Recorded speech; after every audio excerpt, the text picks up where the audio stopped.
Hey y'all, welcome to my channel. I'm Rafael and I'm here to review episode 2 of Drag Race España. But first, I wanted to give a big shout out to everybody who's new to my channel. I said this before in my Drag Race Down Under video yesterday, but I wanted to give a big shout out and a big hola a todos los que están mirando de todo el mundo de España. Saludos a todos los que comentaron en mi video primero de Drag Race España. I appreciate everybody who has come to my channel, who has commented, liked, given their support, given their greetings. I appreciate all of that, and I love learning much more about Spain through the show. I was like, wow, certain little things that I didn't pick up on the first episode, everybody was commenting, giving me a backstory of like, okay, this is what this means, and this is what this means. And I even had to do some research for episode 2 because I'm like, I wasn't really aware of what La Veneno was, but then I started searching up and searching things, and then I'm like, oh, okay, so this means this, and this is what the category represents.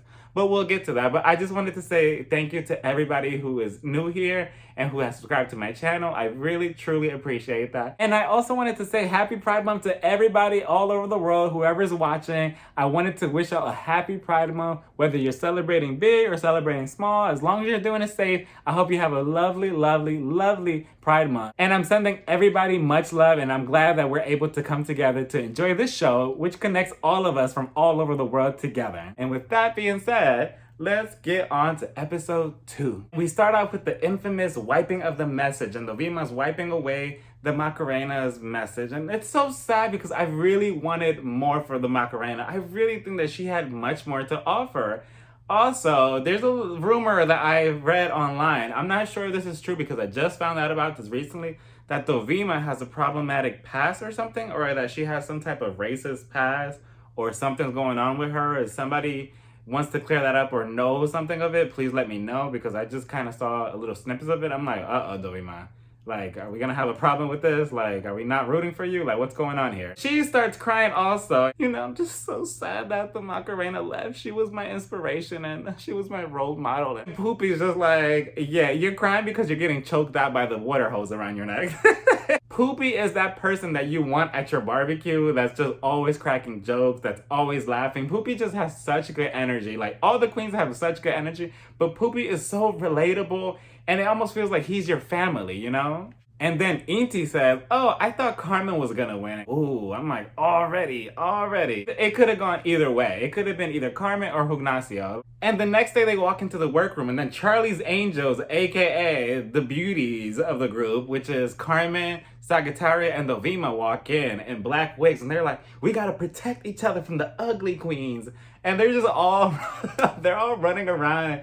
It's light shade and everything. It's nothing malicious. It's kind of like the Heathers versus Boogers from season 3 of US Drag Race, but it's a little bit nicer. Poopy asks, so who do y'all think is gonna be the first one on the chopping list? And Carmen says, I personally think it's you. And it's just coming from experience. Ooh, there we go again with Carmen in that mouth. And that's what I really enjoy. I feel like their shade and their back and forth isn't nothing harmful to hurt their feelings, at least yet. I could be wrong later on in the season. But so far, it seems like they're just having fun with it. Supreme comes on screen, and then she comes into the workroom. And also, I did my research on Supreme. I did not know her drag career went so far back. Somebody had commented in my previous video saying, oh, I should look up Que Trabaje Rita. And I looked it up. I did not know Supreme Deluxe had this huge career in drag like this. I mean, she's good, and you could tell she's good and experienced. But I'm like, wow, so she's into music as well and everything. So again, I just love learning little different things like that, from the judges to the contestants to the whole culture of Spain. And then Supreme announces that the Pit Crew are gonna come in, and they come in with their packages stuffed. The Killer Queen says something so relatable that, oh my god, this Pit Crew looks like everybody who blocks me or doesn't reply to me on Grindr.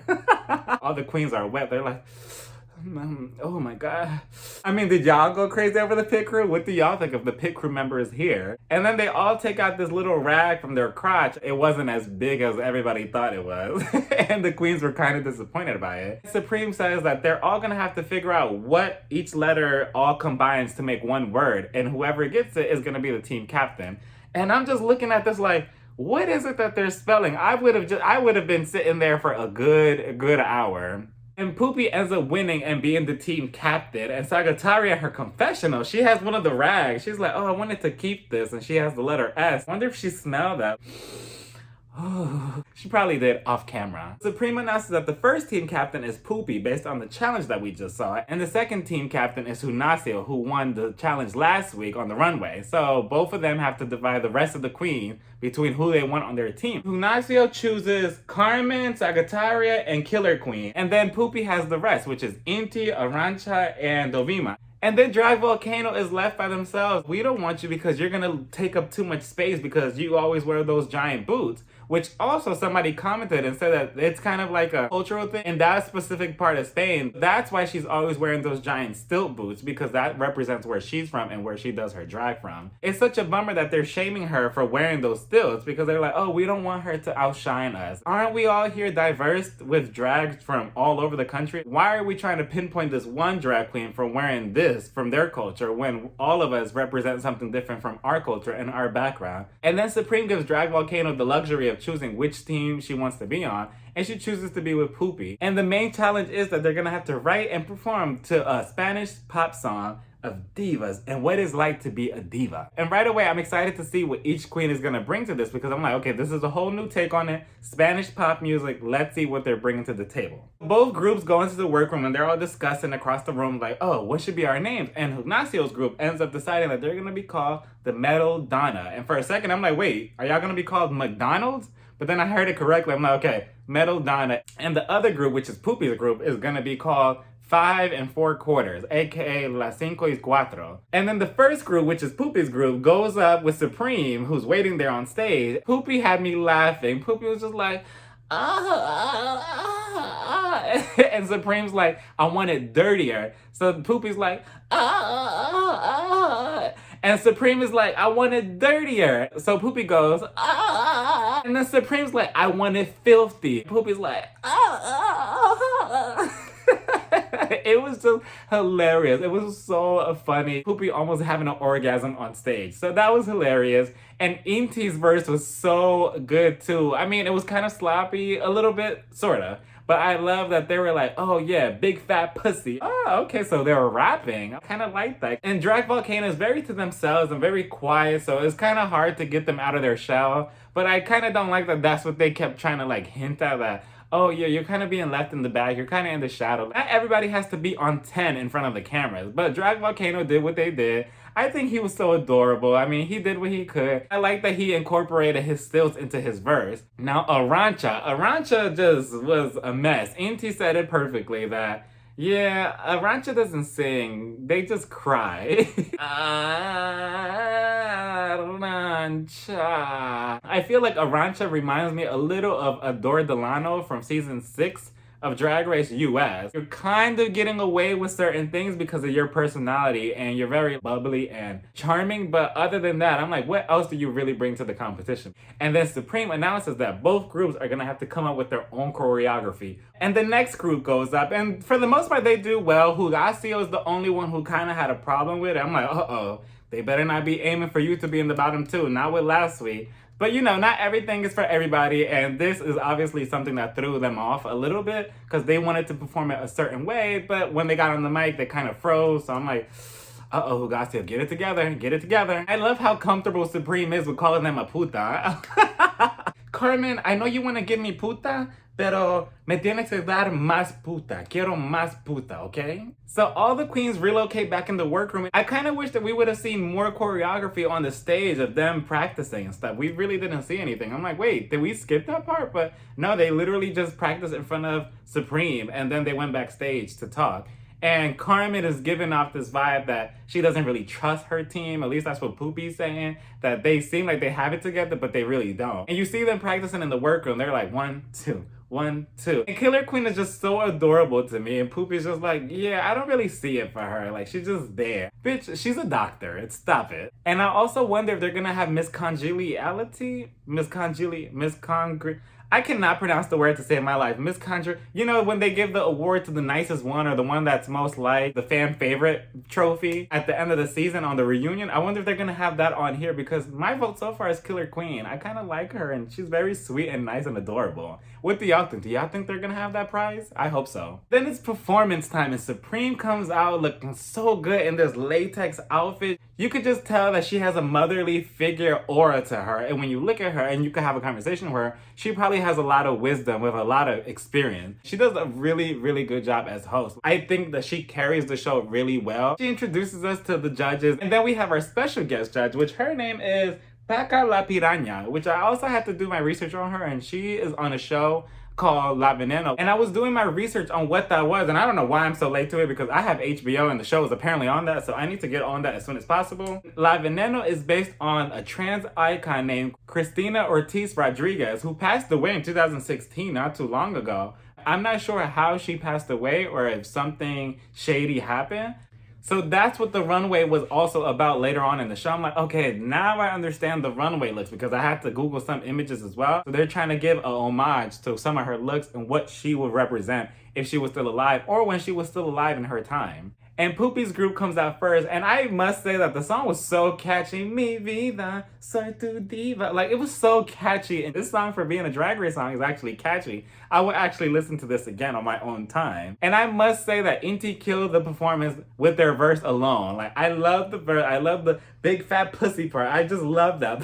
What I have ingrained in my head from them is that they're kind of just a fashion model, but it was nice to see them move and dance. Poopy was amazing. I was actually blown away by their performance. I need to stop underestimating them because I actually thought she did amazing, especially with her moaning. She gave exactly what Supreme wanted. Dovima did okay too, and so did Drag Volcano. Drag Volcano, I love their aesthetic and their look. It's just such a shame that they picked on that later on. Look at this, like, yeah, she's tall and everything, but that's a different type of drag. We should all appreciate that she's different and that she's bringing something that we don't know to the stage. Rancho was okay, they were all right. I like you because of you, but your performance was okay. The whole performance in general as a group was good. And then the Metal Donnas come out and their performance was okay. I'm not sure if it was the editing that made Supreme seem like she was just bored. I thought it started off great with Carmen looking good coming down the catwalk, but then that was it, kind of just fizzled out. Hugasio, this wasn't the best week for them because they kind of just was very dry with everything.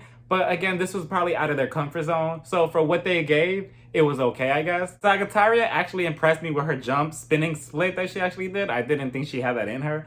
Killer Queen also was okay, but again, the choreography was a little choppy, a little sloppy, and all over the place. It seems like they were so confused at what they were supposed to do. And I noticed that Hugasio missed one of the mark where they were spinning and waving their arms. They didn't do it, and they were like, The first group, their choreography wasn't the best either, but if I had to say that one group did better, I would say that Poopy's group did better, because this group was just kind of dry, kind of boring. At least the other one had interesting verses, and they had a little bit more life into them. And the category on the runway is Tribute to Veneno, aka Cristina Ortiz. The first one on the runway is Sagittarius. She comes out with Veneno's iconic bang hairdo. So she's just coming out with that and a little rag, and then she takes it off. What? I think that's the most I've seen on Drag Race in any franchise. If we're being honest, without the reveal, it would have been a boo. I mean, this would have been a trash look. So I managed to be blinded by my judgment because I'm like, wow, that was a lot. So for that and for having the balls, no pun intended, to actually do this, I actually would give it a small pass. And then Poopy Poison comes out next in this cheetah look that represents Veneno Donde Estás Corazón segment that she had with the cheetah look. And I don't know if I was a fan of this. It kind of looked a little sloppy and the cheetah print was all different kinds on each part of her outfit. But I guess she kind of sold it to us, but it wasn't my favorite, but it wasn't bad. It wasn't my favorite though. It was just kind of there. It was safe. And then Drag Volcano comes out and she looked like a fucking trophy. She looked amazing. Now, she understood the assignment perfectly. She came out in this huge long coat that had kind of like the Veneno signature look with the spiders and flowers and the baby blue in the background. And then she revealed it. And then across her body is a bunch of pictures of Cristina. And it's like showing her transition to from the beginning all the way to the end. And then she has this giant goddess headpiece. And she just looked like art. She looked amazing, and I love this entire look. And of course, she has her signature stilts, which I don't mind again because that's her look and that's what she's going for, and that's what she's representing from her own culture of drag. So why not? Then Indy comes out in this dress and crawls representing Joselito, which I also looked up in a communion scene that they had. They come out and then they reveal to us that they have underneath a giant breastplate. They were huge. What they were trying to represent on stage is this is something that Veneno will wear with a small waist and big boobs just all exposed. clothes. So I thought that Indy sold it to us. I really did like the look. And I love how the breast did blend in well with the neck. Because I'm like, wait, where does this start from and where does it go? I'm like, oh, they had one of those that goes all the way up to your neck. I think she should have kept the jacket on just a little longer instead of exposing it right away. Maybe get to the end of the runway and then take it off. Definitely something I can see La Veneno wearing. And then Killer Queen comes out in an angel look representing what La Veneno would be to the trans community, which is an angel with the iconic red hair with the bangs and everything. And she has these giant wings and this giant headpiece. She looked beautiful with the iconic pasties that La Veneno is known for in that dress. I just really love the trans representation and support on this show. Instead of doing your typical Madonna, Britney Spears, we're doing a trans icon. That's what we need more exposure on. So Killer Queen, you had one of the best looks up there as well with Drag Volcano, because this one was really good. And then Dovima Nurmi comes out, and it's like they took the same exact look from La Veneno and just put it on themselves. It was a clone copy of the outfit. This look was really good, spot on, and it represented what La Veneno wore. And then Arantxa comes out and... Ay, Arantxa, te quiero mucho, pero esto... No. This was a hot mess. Come on, this is your second look and you're representing La Veneno and this is what you come out in? This was probably the worst look of the whole runway. It was just a corset with a little sprinkled fishnet shirt over it with some boots. And then the wig looked raggedy too. I hope you bring it for episode 3 because this was just a big no. This is what you're gonna be bringing the runway. I don't see them going too far. The one thing I will say though that they did good is that I love that they felt comfortable being almost nude or showing a lot of skin and they felt sexy and they felt good about themselves. At least they felt good about themselves in their outfit. And then Who Gossip comes out and okay, they say that they took La Veneno theme into their own way and what they represented to themselves. You think that La Veneno is a superhero, I get it, but is it following the theme? What did y'all think? I mean, they looked amazing. They looked great. The look was polished. But again, did it follow the expectations of the runway? ¿Qué ustedes creen? ¿Creen que esto es bueno? ¿Esto es malo? Is it the category or not? What do y'all think? But they were looking like a badass Power Ranger, and for that, I love the look. And then Carmen Ferala comes out. Ay, Dios mío. Esto era bueno. This was good. This was just perfection. Carmen just... Ay, esa puta, like, she cannot do any wrong. She cannot do any wrong in my eyes. She looked exactly like Christina. I love that she made her jaw a little sharper.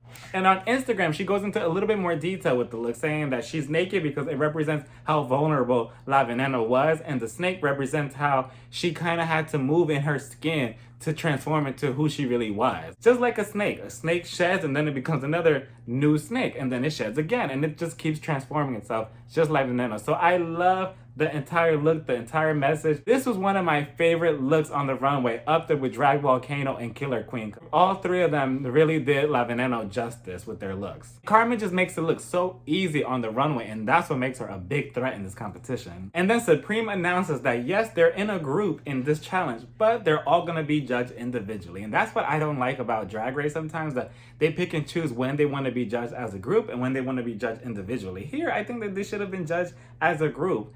But I mean, it is what it is. Sagittarius, Killer Queen, Dovima, and Ignacio end up being safe. And then the judges get to critiquing who's left on stage. And they start off with Poopy, and we love your energy. We love what you were bringing in the performance, which I must agree, her performance was amazing. It was definitely something I did not expect of Poopy, and I definitely have to not underestimate her moving forward. I definitely see so much potential, and Poopy's obviously hilarious too, especially in her confessionals. Then we move on to Drag Volcano, and this is where the judging gets a little iffy for me because Pekka Lapidanya says, oh, you're so tall, you need to bring it down a bit because you're so up there and you look different basically from all the other drag queens on stage. But what's wrong with that? It's her culture and it's her representation of what drag is to her. So I'm not understanding why she needs to bring it down. And just like Drag Volcano also says it later on, why can't they bring it back up? Why can't they all get on stilts and be just as tall as her? I did not agree with that comment at all. I didn't like that they kept picking on her because of her stilts. And then we get to Indy, and Indy reveals to us and also gets a little choked up because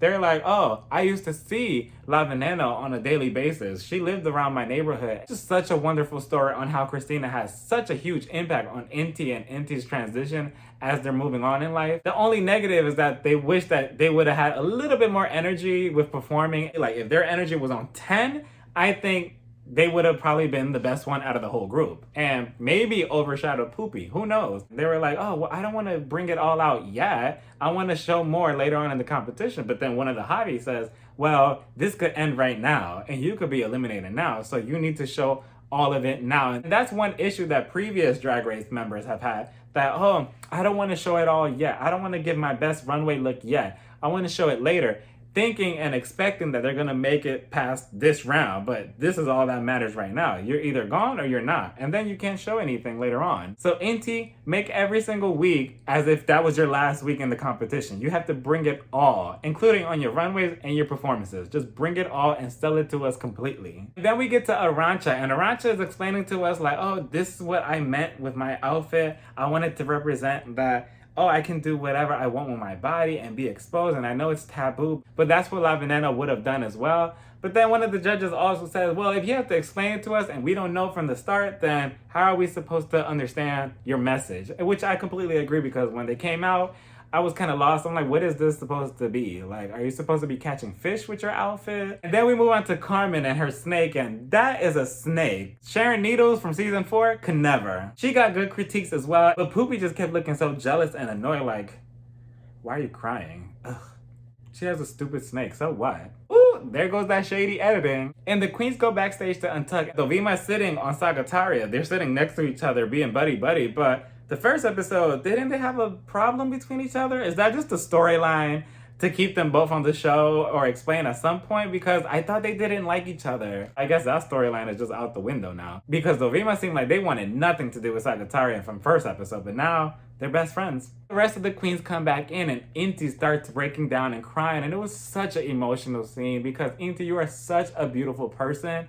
And you are a presence and you are divine when you walk into anywhere. And they started crying because they sometimes feel like they have body dysmorphia in their body, especially with the chest area. And I love that they pointed out that you don't need a therapist piece of paper. You don't need to be on hormone pills or anything to be trans. And I can only imagine too what they are feeling with the critiques, how, oh yeah, you should have brought it much more because this could be the end. And they're probably feeling like, this is probably gonna be the end for me. And then to go home on this specific challenge of La Veneno, somebody who I look up to, who I praise all my life, it could combust a bunch of emotions inside. So I completely feel for Indy. So Carmen ends up winning the entire challenge, which I'm not sure how I felt about that. I do love her and she is my favorite, but I do think that they should have gave it to Poopy Poison. She really outshined in both teams when it came to the challenge, and she's the one that actually did great. Carmen did well, but I feel like they probably judged it more on the runway. So if we're judging on the runway, again, Drag Volcano should have been saved. Her look was amazing. She looked like a goddess statue in that entire outfit. And just like how she said in her confessional, I don't think it's fair. And I agree. I think it was biased. And just because you don't like that specific type of drag, you put her in the bottom 2. So then the bottom 3 end up being Drag Volcano, Indy, and Arantxa. And Indy gets saved, and it's a lip sync for your life between Arantxa and Drag Volcano. And they are performing to Veneno pa tu piel. Both start off well. I would say that my eyes were more on Drag Volcano because she was much more in control of her stuff and everything. Arantxa was also doing a lot, but she was on borderline doing the most, but also keeping up with the music. I think she had a lot of energy with the music, so I think they both did well. I'm not sure who I would have gave it to. I probably would have given it to Drag Volcano. I mean, how are you gonna put Drag Volcano in the bottom 2 with her amazing, majestic look, and then Arantxa with her not so good look? Like, how does that, where's the correlation with that? But at the end, Arantxa is the one that they give it to, and they let her stay, and Drag Volcano is the one that has to go. What do y'all think? Do y'all think that Drag Volcano should have stayed? Do y'all think Arantxa should have stayed? Who do y'all think should have been in the bottom 2? And was everything justified with this episode? And then next week, somebody quits the competition. Oh my God, y'all. I know somebody is not quitting. Who do y'all think it is? It looks like it's foreshadowing either maybe Dovima or Killer Queen. No, Killer Queen, do not leave out like this. Don't quit, but she says she's not gonna allow a few assholes to fuck up with her life. So next week looks like a hot ass mess from the preview. It seems like they're doing everything next week. They're playing soccer, they're doing this, they're doing that, and Supreme Deluxe looks amazing in that promo look too for next week. Pero ¿qué creen de este capítulo? What do y'all think of this episode? Let me know in the comments. Let me know about the runway look. Who was y'all favorite? Who was y'all least favorite? How did y'all think about the challenge? I really enjoyed episode 2 of Drag Race España. So far, again, this has probably been the top best franchise spinoff off of Drag Race US. I'm telling y'all, it's gonna be a hit, and I hope they have season 2, 3, 4, 5, 6, 7, 8, 9, 10, and so on. Don't forget to like, comment, and subscribe, and follow me on Instagram, Twitter, and TikTok. And again, thank y'all so much if you made it to this point, for watching, for subscribing, for leaving your opinions in the show respectfully, and for educating me on everything going on in Spain. Thank y'all so much, y saludos a todos de España y de todo el mundo. Thank y'all to everybody who's watching, and shout out to everybody from all around the world who's watching. Bye y'all. Mwah.